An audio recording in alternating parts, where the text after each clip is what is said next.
নমস্কার বন্ধুরা, আজকে তোমাদের আমি মটর ডাল দিয়ে একটা নতুন রেসিপি করে দেখাবো।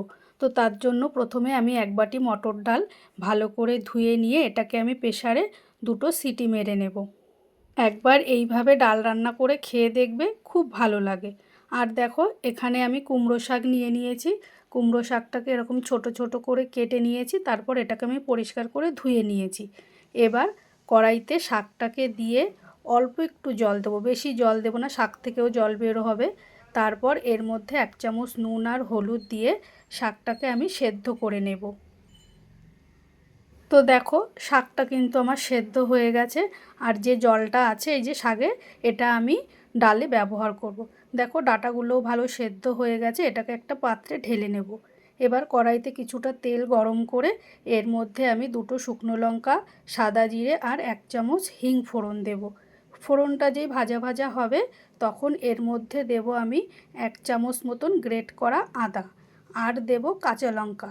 যে যেরকম ঝাল পছন্দ করো সেরকম ঝাল দেবে। দিয়ে লঙ্কাটাকেও আমি এর সঙ্গে ভালো করে ভেজে নেব। লঙ্কা ভাজাটা হলে এর মধ্যে আমি দিয়ে দেব সেদ্ধ করে রাখা ডাল, আর দেব সেদ্ধ করে রাখা শাকটা। শাকটার সঙ্গে জলটা দিয়ে দিয়েছি।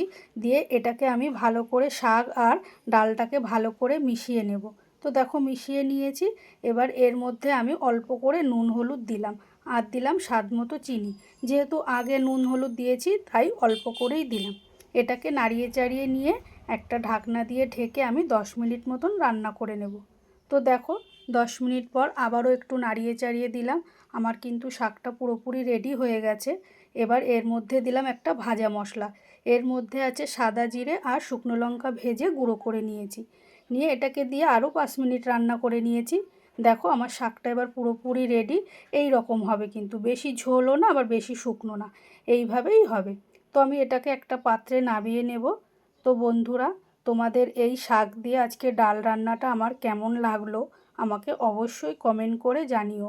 আর রান্নাটা যদি তোমাদের ভালো লেগে থাকে, অবশ্যই একটা লাইক ও শেয়ার করে দিও। আর হ্যাঁ, সাবস্ক্রাইব করতে কিন্তু একদম ভুলো না।